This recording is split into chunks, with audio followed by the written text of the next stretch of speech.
요한일서 5장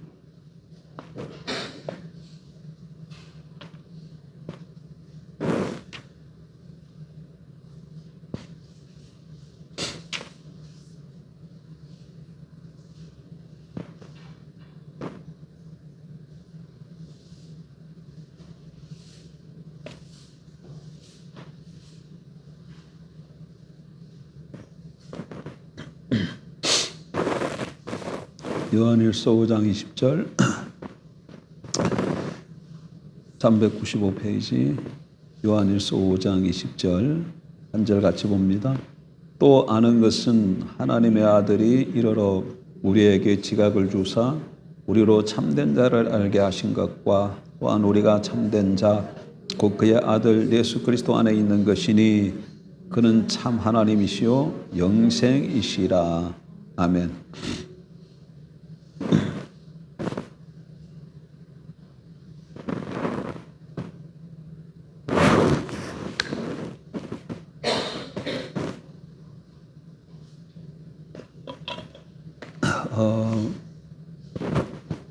여러분 이 114쪽 세운 찬양 114쪽 한번 펴보세요.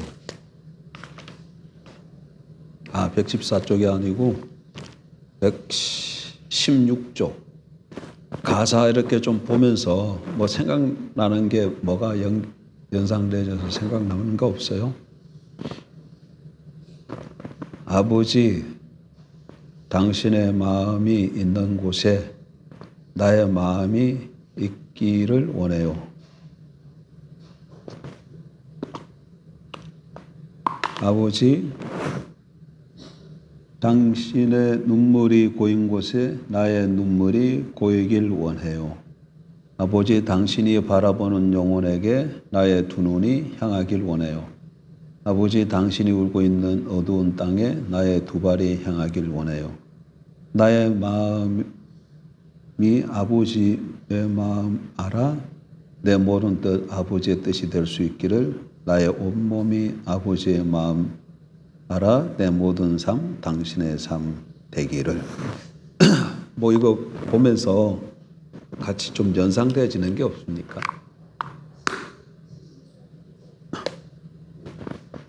친밀한 교제가 연상되어졌습니까? 하나님의 눈이 보고 있는데 보고 있는데 같이 보기를 원하고 하나님이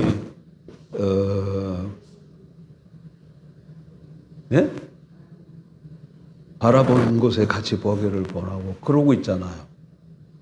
그게 뭡니까? 하나님의 행하심을 보는 거잖아요. 하나님의 행하심을 보는 거. 하나님이 하시는 일, 하나님이 하시는 일.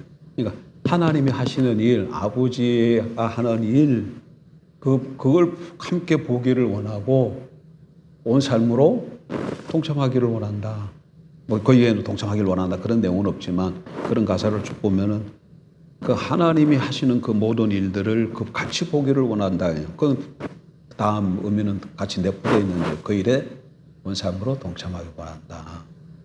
그래서 오늘 오전에 우리가 살폈던 예수님의 두 번째 삶, 아버지의 행하심을 보고 온 삶으로 동참하는 삶.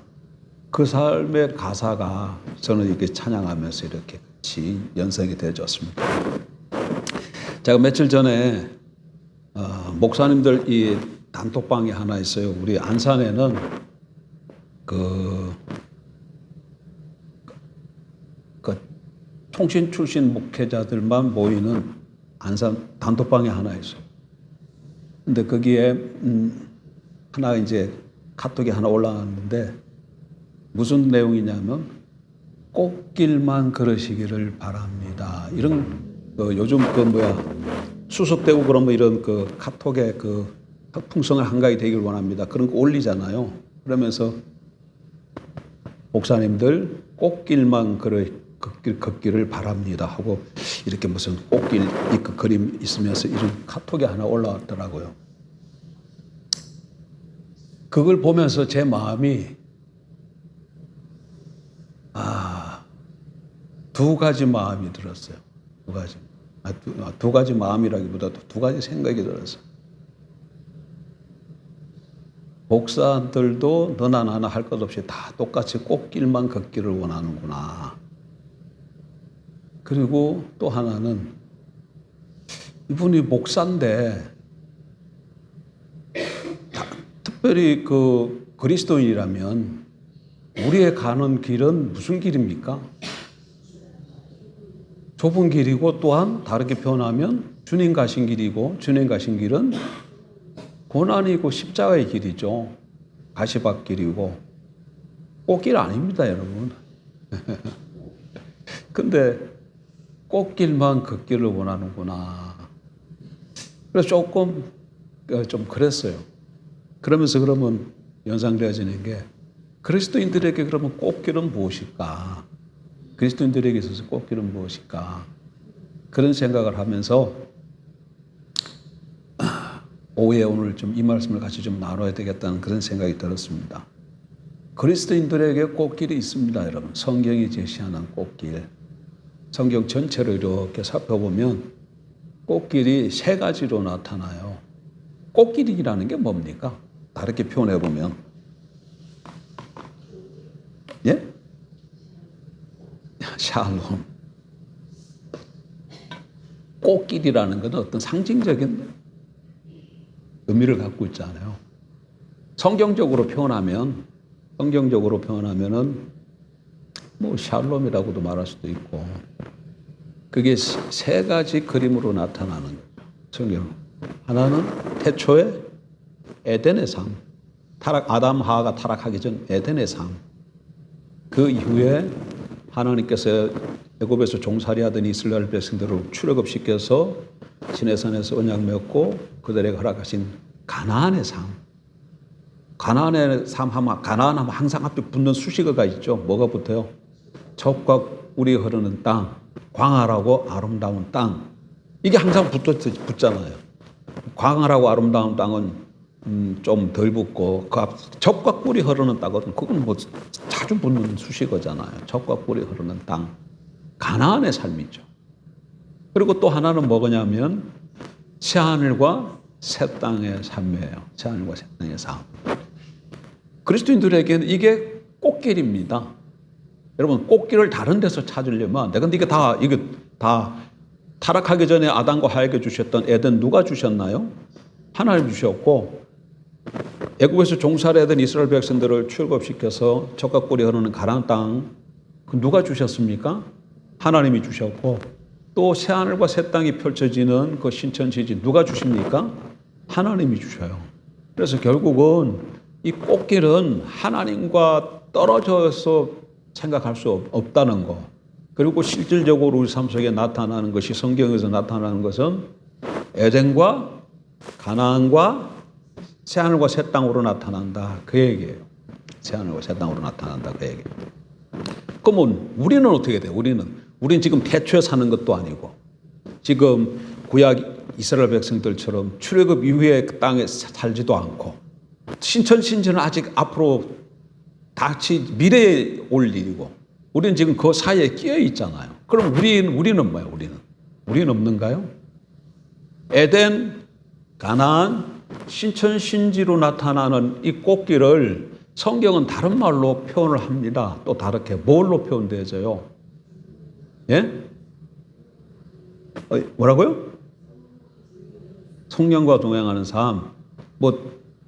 다 그렇게 표현할 수 있는데 지금 오늘 본문 어디 읽었어요? 본문 읽은 데를 좀 찾아봐야지. 본문 어디 봤어요? 예? 요한 1서 5장 20절을 봤잖아.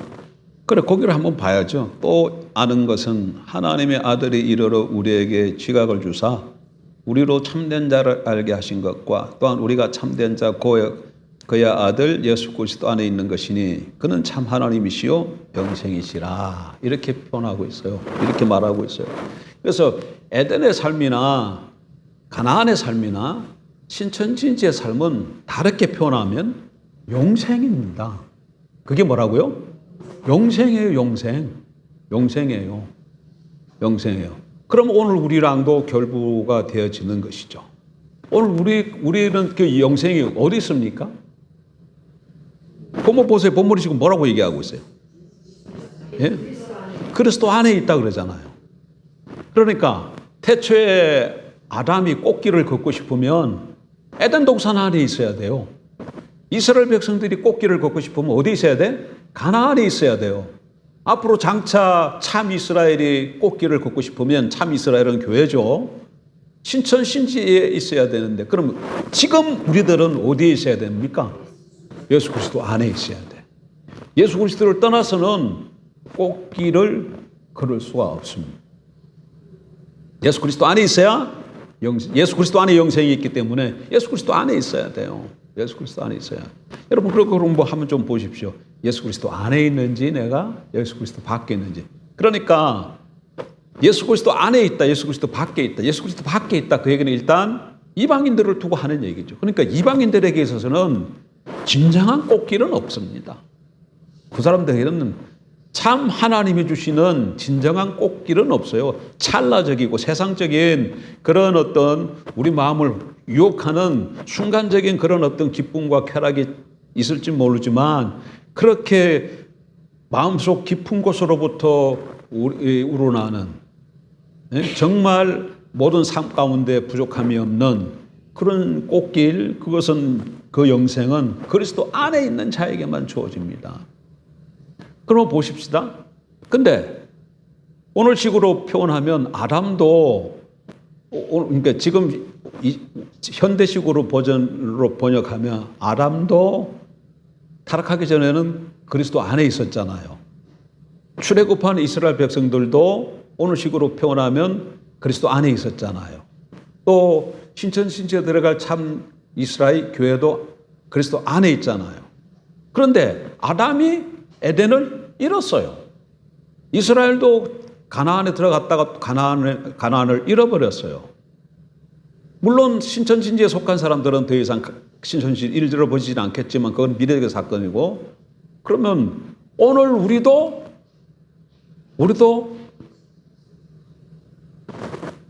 아담이 에덴을 잃고 이스라엘이 가나안을 잃듯이 우리도 영생을 이 땅에서 누리지 못할 가능성이 있다는 거예요. 그래서 그걸 좀 주목해 볼 필요가 있어요. 그럼 아담과 이스라엘이 왜 에덴과 가나안을 잃었습니까? 아담이 에덴을 잃은 건 뭐예요?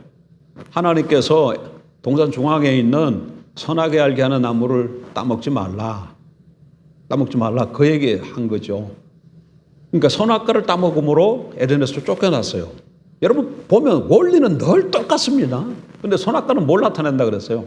선악과 나타내는 상징적 의미가 여러 개 있지만 첫 번째로 나타내는 게 뭐예요? 하나님의 주대심, 하나님의 주권, 하나님의 주대심. 온 세상의 주가 누구라는 거예요? 하나님이신 것을 나타내잖아요. 선악과가. 그러니까 선악과를 따먹었다. 그 얘기는 무슨 얘기예요? 하나님의 주권에 도전했다.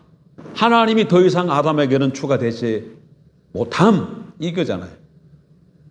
하나님이 주대심을 인정했을 때 그에게 에덴이 주어졌는데 주대심을 부인하는 순간 에덴에서 쫓겨났어. 하나님의 에덴을 얻어들인 거죠. 아담에게서. 그러면 이스라엘에게는 어떻게 되는 거죠? 이스라엘은 어떻게 해서 가나안에 살다가 바벨론으로 쫓겨갑니까? 대표적으로 하는 거 우리는 두 가지 기억해야 되죠. 두 가지 뭐예요? 우상 숭배, 바알을 숭배하고 또 하나는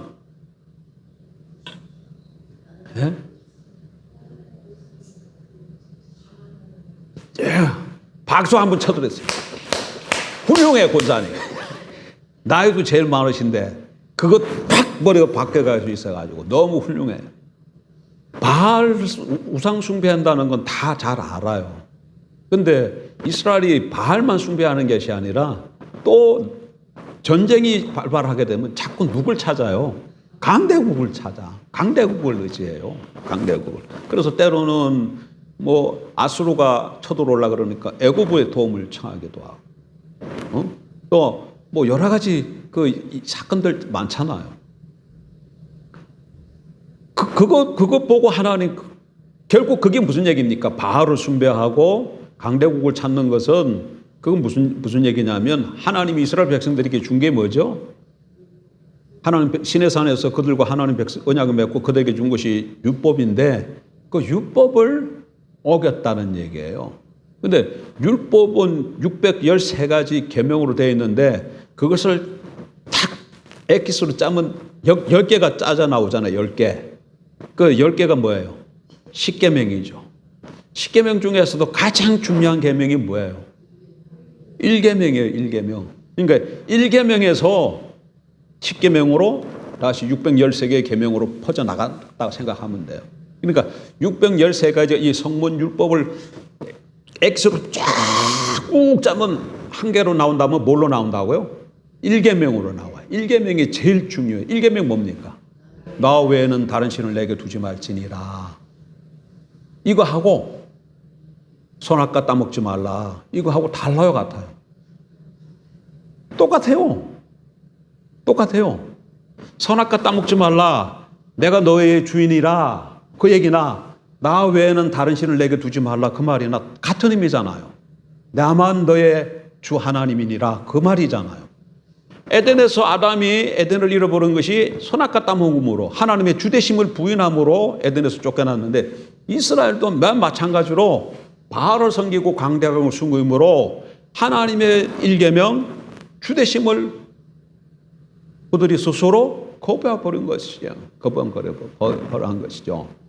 그러면 이거 오늘 우리에게도 우리 삶 가운데서 우리도 뭐예요? 하나님의 주되심, 다시 우리 시대로 번역하면 예수 그리스도의 주되심, 이것을 놓치면은 어떻게 된다는 거예요? 우리 삶 가운데 하나님이 그리스도 안에서 주신 영생의 삶을 놓칠 수 있다는 거예요. 놓칠 수 있다는 거예요. 하나님의 주되심, 예수 그리스도의 주되심 이거 하고 내가 하나님 우리에게 주신 격과 꿀이 풍성한 가나안의 삶, 영생의 삶하고 직결되어 있습니다. 직결되어 있어요. 선악과 안 따먹을 때 하나님의 주되심을 인정하고 살아갈 때 에덴에서 아담에게 에덴이 주어집니다. 이스라엘 백성들이 가나안 땅에서 나 외에 다른 신을 섬기지 않을 때 그들에게 가나안의 젖과 꿀의 풍성함이 주어져요. 오늘 우리에게도 에덴과 가나안으로 나타나는 이 영생의 삶은 그리스도 안에 있는데 내가 예수 그리스도가 나의 삶의 주되심인 것을 인정하고 그렇게 살아갈 때 실질적으로 누리고 경험되어질 수 있어요. 그런데 만약 그렇지 않게 되면 놓치면 어떻게 된다는 거예요? 하나 우리에게 주신 것을 우리가 누리지 못하는 거죠. 물론 신천신지에는 그럴 일이 없을 거예요. 왜? 거기는 더 이상 사단도 없고 세상도 없고 내 안에 있는 육체의 소욕도 없기 때문에 더 이상 우리가 뭐 미혹받거나 실수하거나 우리가 넘어지거나 그렇지 않게 되어지죠. 우리 몸이 완전히 새롭게 부활로 새로운 몸으로 갈아입게 되기 때문에 거기는 더 이상 그런 시험거리가 없어요. 그러니까 거기서는 탈락이라기보다는 놓칠 일이 없지만 신천지에서 빠져나갈 일이 없지만 아직은 우리가 거기에 가 있지 못한 상태잖아요. 그래서 여기 살아가는 동안에는 그래서 1계명과 1계명 다르게 변하면 예수 그리스도의 주되심과 우리의 이 영생의 삶을 누린 것과 밀접하게 관계되어 있다는 것을 놓치면 안 됩니다. 그럼 여러분 보세요. 하나님의 주되심을 인정하는 삶이 하나님의 주되심을 인정하는 삶, 이건 뭡니까?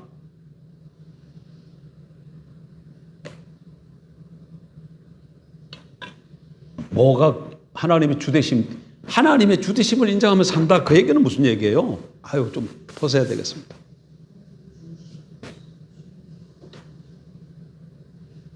늘상 하는 얘기잖아. 우리는 하나님이 주되시는 삶, 다르게 변하면 뭐예요?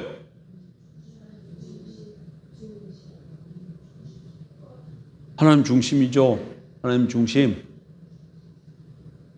하나님 중심 이런 건 좀 피부적으로 좀 잘 안 와닿는 것 같아. 나는 그래. 하나님 주되심보다는 하나님 왕되신 그러는 게 더 잘 다가와요. 저한테는. 그 말이긴 한데 아마 1세기 때 사람들은 왕이라는 개념보다 주라는 개념이 더 확 다가올 겁니다. 왜? 가이사가 주니까. 가이사가 주니까. 근데 우리는 주 그러면 자꾸 뭐가 생각나느냐 하면은 부잣집 종 좀 이렇게 거느리고 있는 주인 그 정도 자꾸 그런 이미지가 자꾸 떠올라요. 그 대신 왕 그러면 나라를 통치하는 이미지잖아요. 이 무슨 조선 왕조 이렇게 뭐 왕이잖아, 왕. 무슨 작은 땅덩어리지. 물론 중국까지 큰 대륙은 천자라고 그러지만 어쨌든 왕 하면 더 이렇게 잘 다가오는 것 같아요, 제 대신. 그러니까 하나님의 주대심 그 얘기는 하나님의 왕대심이야. 나의 모든 삶에 하나님께서 왕되어 사는 삶, 하나님이 왕되시는 삶. 이게 뭡니까 그럼 이게? 하나님 나라잖아. 이게 하나님 나라잖아요. 그래 보세요. 성경 뭐라고 해야 되나? 하나님의 나라는 먹고 마시는 것이 아니요. 로마 14장 오직 성령 안에서 의와 평강과 희락이라 이렇게 돼 있잖아요. 그게 뭐예요? 이거 에덴이잖아.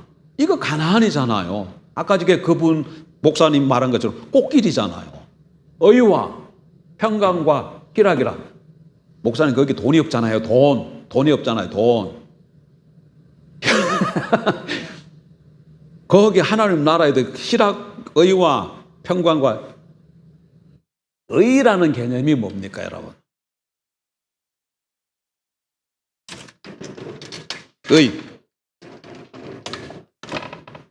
의라는 개념이. 제가 그랬잖아요. 오전에 오직 예수는 뭐다?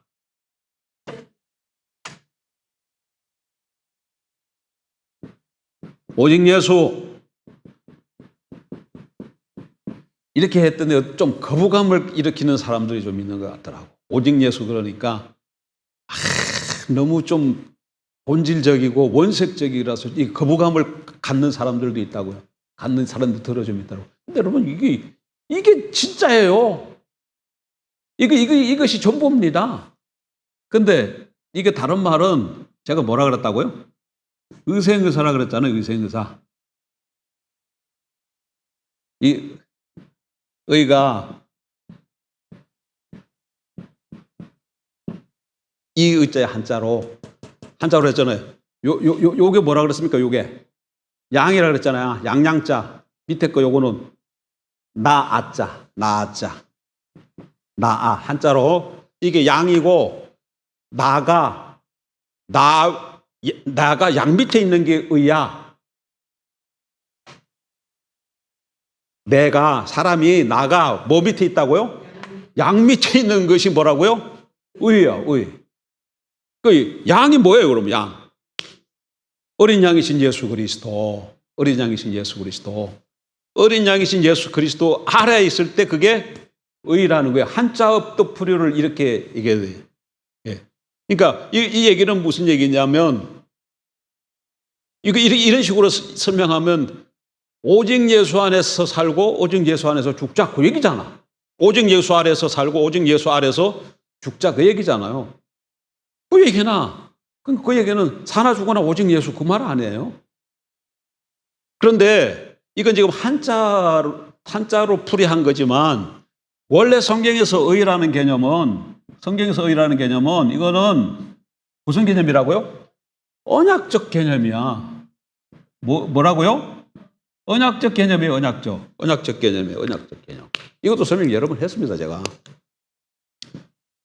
사람과 사람 사이가 언약을 말하는 게 아니고 사람과 하나님 사이 말하는 거예요. 하나님과 사람 사이에 언약이 맺어지면 어떻게 된다고요? 하나님은 사람에 대해서 해야 할 의무와 책임이 발생하고 사람은 하나님에 대해서 해야 할 의무와 책임이 발생한다 그랬죠. 그랬을 때 각 언약 상대에 대해서는 의무가 생긴다는 거예요. 그 의무를 잘 하는 것을 신실하다 그래. 뭐 한다고 그래요? 신실이라는 말도 그냥 신실하신 하나님 하는데 그때도 그러니까 무슨 개념이에요? 그것도 언약적 개념이에요. 신실하다 그러고 그 신실함의 결과가 의예요. 그러니까 자기 의무와 책임을 잘 감당한 결과가 뭐라고요? 의예요, 의. 그게 의야, 그게 의. 성경에서 말하는 의. 그러니까 신실함이라는 말하고 의라는 말이 동의어야. 성경에서는 그렇게 써요. 그래서 신실하신 하나님, 그 말은 의로우신 하나님, 또 다르게 말하면 언약의 하나님, 그런 놈입니다. 전부 다 그게 신실하신 하나님.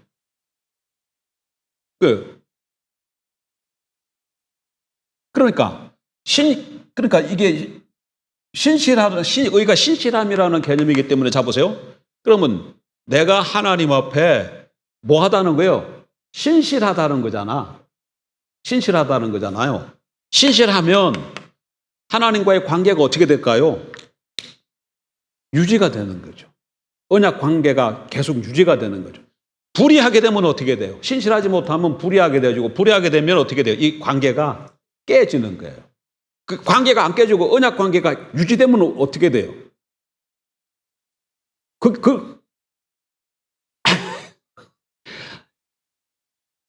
아니, 갑자기 막 하나님 막 하지 말고. 이 언약 관계가 맺어지면 어떻게 된다? 언약 맺을 때 어떻게 해요? 언약 내용은 뭐야? 하나님이 너 나랑 언약 맺자 그러잖아요. 그럼 그게 무슨 말이에요? 내가 하나님 노릇 해주마 그 얘기잖아요. 내가 너의 왕 노릇 해주마. 너는 내 백성, 내가 나의 백성 삼아주마 그 얘기잖아요. 언약 맺자 그 얘기는 하나님이 어떻게 하신다고? 내가 너의 하나님 되어주마 그 얘기예요. 내가 너의 뭐 되어준다? 하나님 되어주마. 하나님 노릇 해주마 이제부터. 사람 편에서는 그러니까 너희는 이제부터 내 백성이니까 나만 하나님으로 섬겨 그 얘기야. 하나님 노릇 해주겠다는 거고. 그래서 하나님은 자기 백성에게 하나님 노릇 해주겠다는 거고, 이 사람은 언약 맺어서 하나님 백성 노릇을 잘할 때 신실하고 그 신실함을 통해서 의가 이루어지는 거예요.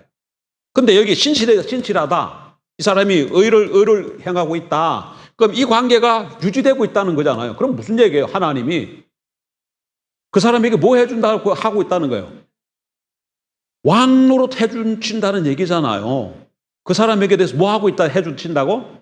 왕 노릇 해주신다는 거예요. 그 하나님이 그 사람에게 왕 노릇 하고 있다면 거기에 뭐가 거기에 돈 안 들어있겠어요? 이 사람은 지금 돈이 없어. 물질이 없어. 먹을 것이 없어. 그때 그러면 이제 죽으면 어떻게 돼요? 먹을 것이 없어서 죽으면 돼요, 안 돼요? 안 돼요. 그렇게 이 사람이 그렇게 죽었다 그러면 어떻게 되는 거야? 하나님이 왕 노릇 안 해주신 거예요. 하나님이 왕 노릇 안 해주신 거야. 이 사람이 하나님 앞에 신실한데 의를 행하고 있는데, 근데 이 사람이 먹을 게 없어서 죽었다 그러면 무슨 문제가 발생하냐면 하나님이 하나님 노릇 안 해주신 거예요. 하나님이 불의해지는 거예요. 그러니까 지금 제가 한 예를 들기 때문에 이 의 속에는, 그러니까 이런 언약 개념의 의 속에는 뭐 돈, 물 이런 것이 말을 안 하고 있지만 그런 모든 것들을 다 포함하고 있다는 거예요. 하나님께서 왕 되어 주신 왕 노릇 해 주시기 때문에. 그래서 하나님 나라는 오직 성경 안에서 의와 평강과 희락이라 이렇게 말하고 계시기 때문에 이게 그냥 마음에만 어떤 이루어지는 어떤 그런 걸로 생각하기 쉬운데, 그런 것이 아니라 마음의 어떤 그런 모든 것을 포함한 필요한 그 인간의 살아가면서 필요한 그 모든 의 개념으로부터 모든 게 다 나오는 거예요. 그렇게 넓게 우리 생각을 좀 해요. 그러니까 여기서도 뭡니까? 여기서도 아까 저게 아담은 하나님의 주대심, 이스라엘 백성도 나 왜 다른 신을 섬기지 말라? 주대심. 이게 주가 다 뭐예요? 왕이잖아요, 왕. 그러니까 그리스도 안에서 영생을 주셨는데 그것도 주대심. 이거잖아요. 하나님의 백성으로서 하나님만 주로 섬기라 그 얘기예요. 그것만 하면 이 언약으로 얘기하면 언약이 안 깨지는 거예요. 유지가 계속되는 거예요. 언약이 안 깨지는 거예요. 그랬을 때에 하나님이 왕노릇 해주심, 다르게 표현하면 그게 뭐예요, 그럼? 하나님 왕노릇 해주심. 지금 요한일서 5장 20절로 읽은 말로 하면 하나님 왕노릇 해주심, 그게 뭐예요? 영생이잖아요. 이게 자꾸 이게 탁탁 이렇게 연결이 되어져야 되는데. 영생은 다른 말로 뭐라고 했습니까? 영생. 죽지 않고 영원히 오래 사는 것만 뜻하는 것이 아니라 그러죠. 그렇게만 이해하면 굉장히 좁게 이해하는 거죠. 그렇죠? 영생이 뭐예요? 신적인 삶. 그거 머릿속에 콱 박혔네. 잘 됐어요. 신적인 삶. 왜 이게 신적인 삶이에요? 왜 영생이 신적인 삶이야? 영생 단어적으로 설명을 했잖아요. 영생이라는 말 자체가 히브리어로 오는 세상의 삶이야. 영생이라는 단어가 무슨 뜻이라고요? 오는 세상의 삶이에요. 오는 세상이 뭐예요? 하나님 나라잖아. 한국 사람들은, 자 보세요. 한국 사람들이 이렇게 보면 한국 사람들은 종말이 있다 그래요? 없다 그래요? 내세 얘기하니까 종말이 있다고 얘기하잖아. 내세 있잖아. 그러니까 한국 사람들은 자기가 죽어야 종말이 있는 거야. 근데 성경 이스라엘 유대인들은 종말이 어디냐면 하나님 나라가 임하면 종말이에요. 뭐라고요? 하나님 나라가 임하면 종말이야. 유대인들은 종말이 뭐라고요? 하나님 나라가 오면 종말이 오는 거예요. 근데 이게 하나님 나라가 누가 가지고 오냐면 메시아가 세워요. 누가? 이게 하나님 나라하고 메시아하고 이게 결부되어 있다고. 하나님 나라, 그러면 하나님 나라 세울 사람이 하나님 나라를 임한다, 그 얘기는 하나님 나라를 세울 메시아가 온다, 그 말과 같은 거예요. 그래서 이 사람들이 메시아가 오면 종말이 시작되는 거야. 메시아가 오면, 유대인들에게는. 왜? 메시아로부터 하나님 나라가 시작되기 때문에. 근데 메시아가 왔어요, 안 왔어요? 구약 유대인들은 안 왔다고 믿고 있지만 우리 그리스도인들은 그 종말이 왔다고 믿잖아요. 그래서 종말이 왔어요, 이미. 종말이 왔어요, 우리는. 종말을 해줘. 언제? 예수 그리스도 오심으로. 이 메시아가 예수님이니까. 그럼 예수님 오심으로부터 하나님 나라가 시작된 거죠. 그리고 다시 오실 때 종말이 완성되는 거예요. 이 개념이 머릿속에 꽉 들어있어야 됩니다. 근데 신적인 삶이라는 것은 그래서 오는 세상의 삶이에요. 오는 세상의 삶. 근데 오는 세상이 하나님 나라니까 하나님 나라에서의 삶이야. 뭐가? 영생이. 근데 그 하나님 나라에서의 삶은 어떤 삶이에요? 하나님이 모든 것을 하나님이 공급해 주시는 것으로 사는 나라예요. 내가 뭘 가지고 사는 게 아니라 하나님이 모든 것으로 공급해 주시는 것으로 사는 세상이라고. 하나님 나라는. 그러니까 하나님 자원으로 사는 삶이야. 그러니까 우리는 사람인데 하나님이 가지고 있는, 하나님이 사는 자원으로 우리도 같이 살아. 그러니까 우리 삶이 어떤 삶이 되는 거예요? 그래서 신적인 삶이라는 말이 여기서 나오는 거야. 신적인 삶. 그래서 여기서 신적인 삶이라는 거예요. 그래서 영생, 이거는 다르게 표현하면은 하나님의 생명이라고도 말할 수 있잖아요. 누구 생명? 하나님 생명. 우리가 피조물임에도 불구하고 하나님의 생명으로 살기 때문에 우리가 신적인 삶으로 나타나는 거죠. 그게 신적인 삶.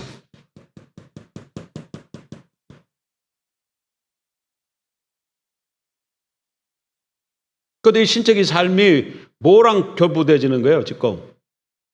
이 언약 속에서 보게 되면 내가 하나님의 주되심을 인정하는 것, 내가 하나님을 왕되심으로 인정하는 것, 예수 그리스도와 나의 관계 속에서 나에게 주와 왕이 되시게 하는 삶과 결부되어 있다는 얘기예요. 그거랑 결부되어 있어요. 오늘 우리의 삶 속에서도. 오늘 꽃길은 어디 있다고요? 성경 보게 되면 에덴에 있고, 또 어디 있어서요? 가나안에 있고, 또 어디 있어요? 예수 그리스도 안에 있고, 그 다음에 또 어디 있어요? 신천신지에 있잖아요.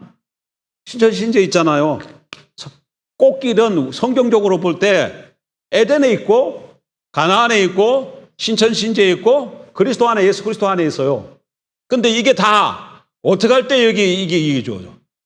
선악과를 따먹지 않을 때, 아담이 하나님을 주로 왕으로 인정하고 살 때, 이스라엘 백성들이 하나님 외에 다른 신을 섬기지 않을 때, 여기는 당연한 것이고, 그럼 여기서도 예수가 예수 그리스도 안에 어떻게 들어갑니까? 제일 처음에 예수 그리스도 안에 우리가 어떻게 들어가요? 믿음으로 들어갈 때, 그 믿음 무슨 믿음이에요? 예수를 어떻게 해? 주와 그리스도로 믿는 거잖아요. 주와 그리스도로 영접함으로 여기 들어가잖아요. 어떻게 영생을 얻어? 예수를 주와 왕으로 믿고 영접했을 때 하나님 우리에게 영생을 주시는 것이잖아요. 그래서 주 대심 전부 다가 뭐랑 결부되죠? 이게 전부 다 주 대심, 왕 대심, 하나님의 주권하고 이 모든 것이 다 결부되어 있어요. 그러니까 보면, 그러니까 진정의 나의 삶께서 하나님이 이미 우리에게는 꽃길을 주셨다. 꽃길을 주셨다. 근데 그것이 우리에게는 영생이고 뭐랑 되어 있다? 내 삶과 하나님의 주대심과 결부되어 있다는 거예요. 결부되어 있다. 하나님 나라랑 결부되어 있어요. 하나님 나라랑 결부되어 있어요.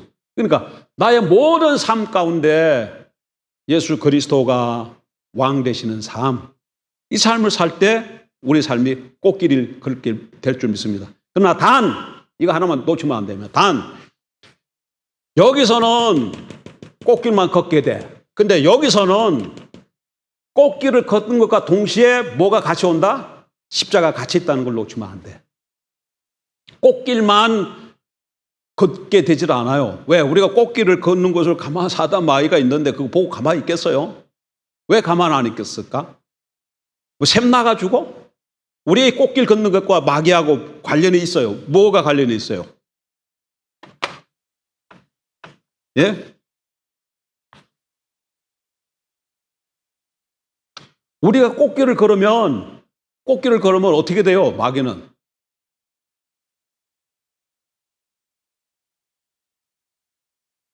우리가 꽃길을 걷는다 그 얘기는, 우리가 꽃길을 걷다 그러면 우리가 영생의 삶을 산다 그 얘기잖아요. 그 얘기는 하나님을 내가 주와 왕으로 잘 모시고 산다 그 얘기잖아요. 그러면 나의 삶 속에서 뭐가 세워지는 거야? 하나님 나라가 세워지고 하나님 주권이 세워지잖아요. 내 안에도 그렇고 내 삶 모든 영역에. 그래서 모든 그리스도인들이 다 꽃길을 걸어봐. 그러면 그들의 모든 삶이 다 하나님 나라가 세워지잖아요. 그러면 그게 무슨 얘기예요? 마귀에게 있어서는 사단의 나라가 무너지고 있다는 얘기고, 그 얘기는 주님이 오실 때가 점점 가까워진다는 얘기고, 주님이 오시면 자기는 어떻게 돼요? 주님이 결박해서 어디다 집어던져요? 불못에 들어가게 되죠. 그걸 마귀가 알아요, 몰라요? 알아요. 그러니까 우리가 꽃길 걷는 것을 마귀가 가만 보고 있을 수가 없어요. 우리가 꽃길 걷는 것과 자기 삶하고 어떻게 돼 있어요? 아주 밀접하게 연관되어 있어요. 우리가 꽃길을 걸을수록 다급해지는 거예요. 죽을 날이 점점 가까워지는 거예요. 그러니까 우리로 하여금 꽃길 걷지 못하도록 수단과 방법을 다 행하는 것이죠. 보세요. 오늘도 오전에 예수님이 그 하나님의 일에 동참하는 태도가 뭐야? 자세. 예? 예수님의 삶이 두 가지로 예수님 어떤 삶을 사셨어요? 하나님과 친밀히 교제하는 삶. 또 하나, 하나님의 행하심을 본다. 이 말이 잘 입에 안 배. 한번 3번만 해봅시다. 하나님의 행하심을 보고. 하나님의 행하심을 보고. 손만 이러면 하세요.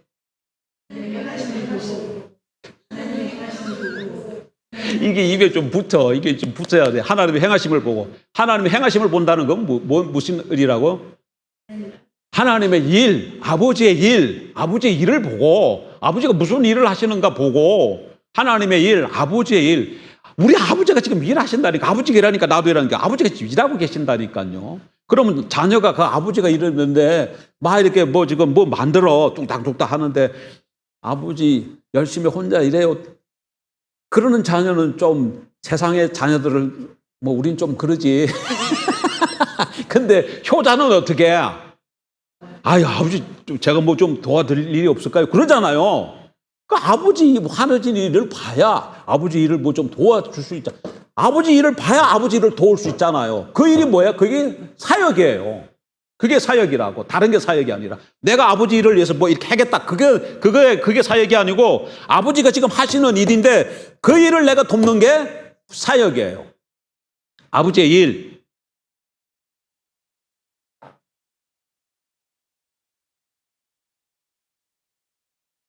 큰일이다, 자꾸, 이거. 예? 이게 자꾸 좀 이상하다, 사람이. 자꾸 이게 70도 안 돼가지고. 에휴, 답답하네, 나도 진짜로. 예? 아, 맞아요. 그래. 그래. 예수님이 아버지 일에 동참하시는 자세가 어땠어요? 그래. 예수님 사신 삶. 하나님과 친교하는 삶, 아버지와 친교하는 삶, 또 아버지 행하심 보고 동참하는 삶인데 그 동참했을 때 태도와 동참하는 방법을 두 개 살펴봤잖아요. 태도는 어떤 태도였어요? 아니, 그거는 방법이고 동참하는 일에 태도는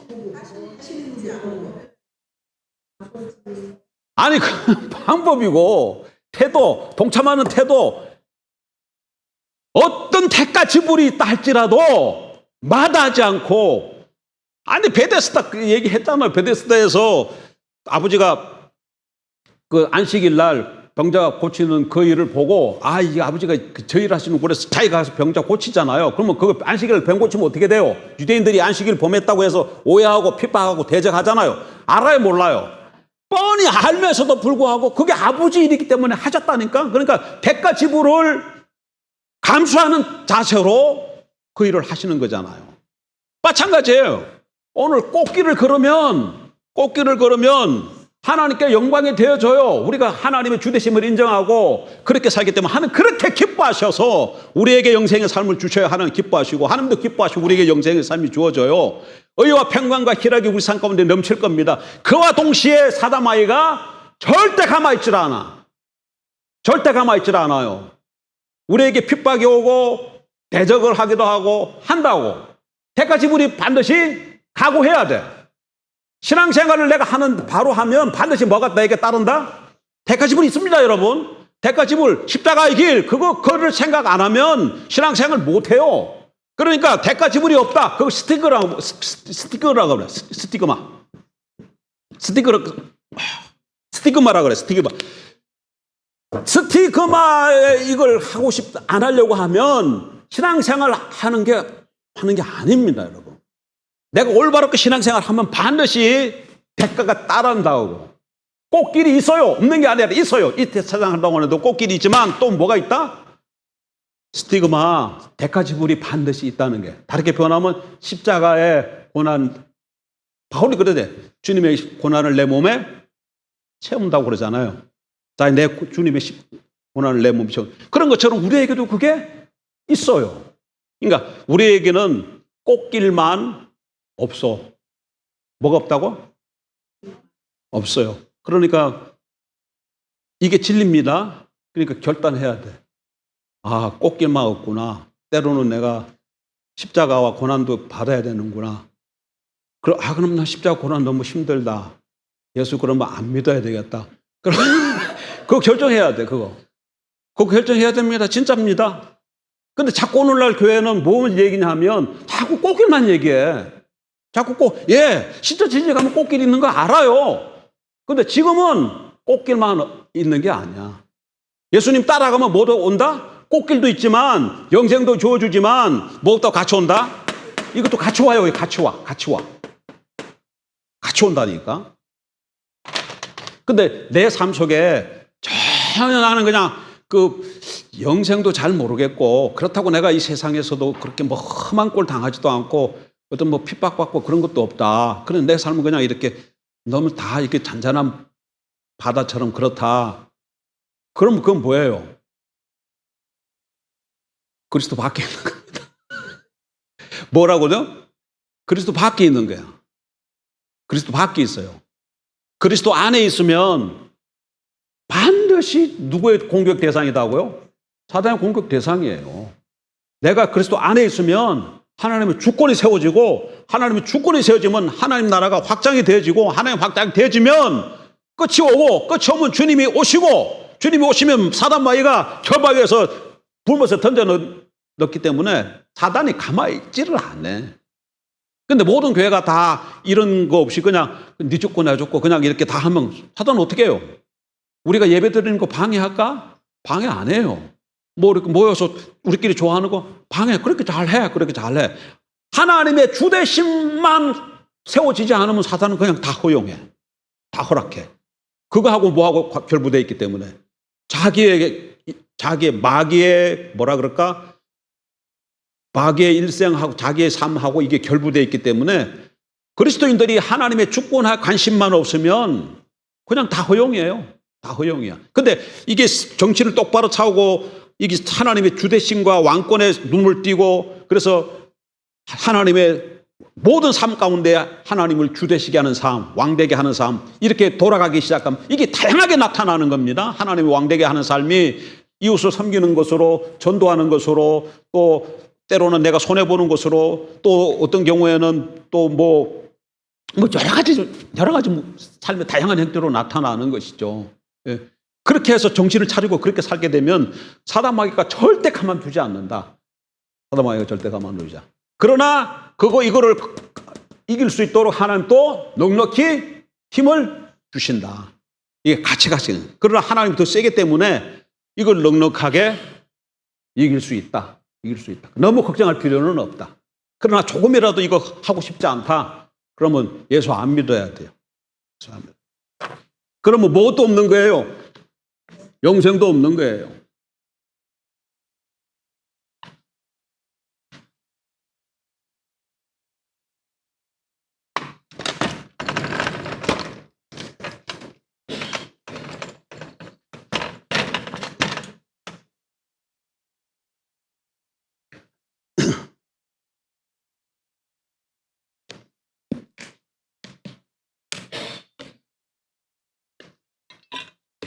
하나님의 주되시게 하신 왕되시게 하신 삶하고 오늘 오전에 신앙의 본질의 두 요소하고 어떻게 결부되어져요? 결부가 되집니까? 하나, 교제는 뭐야? 하나님 말고 사랑하는 거. 그거는 뭐예요? 두 번째 요소는 아버지의 일, 왕의 일이죠. 그러니까 그건 당연히 결부가 되어지고 첫 번째 요소는 뭐예요? 그 하나님 자체를 뭐 하는 거예요? 그 하나님 자체를 알고 사랑하고 높이고 경배하고 예배하는 거잖아요. 그러니까 그거 하나님의 주대심하고 본질하고 바로 연결되는 거야. 하나님이 주되시면 하나님이 왕이신 것을 정확하게 알면 어떻게 그분을 사랑하지 않을 수가 있어요? 어떻게 그분을 예배하지 않을 수가 있어요? 어떻게 그분을 높이지 않을 수가 있어요? 또 당연히 그렇게 나타나고 그 다음에 어떻게 그분이 방향이 하나님이시면 왕의 일을 보면 어떻게 그 일에 동참하지 아니할 수가 있어? 그분이 그렇게 망령하신데 어떻게 순종하지 않을 수 있겠어요? 그래서 이게 그 신앙의 본질을 이렇게 해가지고 이렇게 정의를 했지만 사실은 그게 뭐야? 하나님의 왕되심의 삶이야. 왕되게 하는 삶이에요. 그 삶, 그게. 이해되죠, 권사님? 하나님의 왕되게 하심, 하나님의 주되심, 그거하고 하나님 알고 사랑하는 것과 하나님 알고 사랑하는 친밀한 교제와 하나님 행하신 것 온 삶으로 동참하는 삶. 이게 연결이 되어지냐 그 얘기예요. 이건 이거고 그게 아니다 그 얘기야. 그게 말만 그렇게 다르게 세워지지 하나님이 왕이야. 하나님이 왕이에요. 그냥 왕이 아니고 어떤 왕이야? 온 세상의 왕이에요. 온 세상의 왕이에요. 하나님의 이 왕권, 하나님의 주권 아래 있지 않는 것이 아무것도 없어요. 다 하나님의 주권 아래 다 있어요. 그래서 우리가 그 하나님의 주대심, 그래서 그 주권을 인정하고 살아가는 그 사람이 복된 사람. 그리고 우리가 하나님을 너나 나나 잘 몰라서 그래요. 제대로 하나님 알면 어떻게 나타나는 줄 아십니까? 하나님을 제대로 만나고 제대로 알면. 하나님 제대로 한번 정통으로 하나님 만나면 어떻게 될까요? 출애굽기 19장 한번 가서 읽어보세요. 이스라엘이 시내산에서 이제 하나님 만납니다. 언약 결혼식 하기 위해서 만나는데 그 전에 결혼식 하기 전에 어떻게 해요? 목욕하고 옷 깨끗한 거 입고 3일 동안 준비하라 그랬잖아요. 그리고 신랑이 신부랑 결혼을 하기 위해서 시내산에 임해요. 임한다고. 그때 이스라엘 백성들이 뭐 어떻게 하고 있는가 그 가서 장면 좀 봐요. 신앙만 못하고 다니는 하나님 어서 오세요 할렐루야 이러고 있어요. 그걸 어떻게 하고 있어요? 전부 다 벌벌 떨고 있어요. 떨고 있어요. 하나님 임재에. 그 다음에 사도행전 아니고 계시록 가서 밤모섬에 있는 요한이 부활 승계하신 주님을 만나요. 그때 요단이 어떻게 했다고 성경이 표현하고 있어요. 죽은 자처럼 되었더라. 죽은 자처럼. 그러니까 하나님을 딱 만나면 우리 인간에게 나타나는 것이 두려움이야. 이게 하나님 제대로 봤다는 거야. 제대로 만났다는 거야. 전통으로. 그래서 잠언에 제일 그게 하나님을 경외하는 것이 지혜의 근본이라 했는데 그 경외라는 표현은 조금 약한 거예요. 더 정확하게 배우면 하나님을 두려워하는 것이 하나님을 두려워함이 지혜. 이건 어디서 나오는 거예요? 두려우면 하나님 만남으로 하나님 암으로 나오는 거예요. 하나님을 아는 거예요. 그러니까 우리가 하나님을 몰라가지고 그냥 이렇게 살고 막대하는 거야. 하나님이 어떠하심이 정말 알면 180도로 살면 너나 나나 할 것 없이 저도 이렇게 까부닥거리는 게 못하는 거예요. 하나님을 직방으로 이렇게 만나지 못해가지고 이러는 거예요. 하나님 알면 이렇지 않습니다, 우리가. 그래서 사모해야 돼.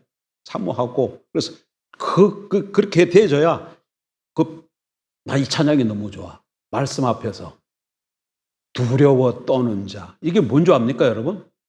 하나님 앞에서 두려워 떠는 자. 이게 겸손이에요. 하나님을 만나서 너무 두렵고 벌벌 떠는 거야. 그러면서 말씀 앞에서 두려워 떠는 자. 이게 정통으로 만난 거야. 이게 하나님 앞에 인간 피조물이 바로 이렇게 서는 자세예요.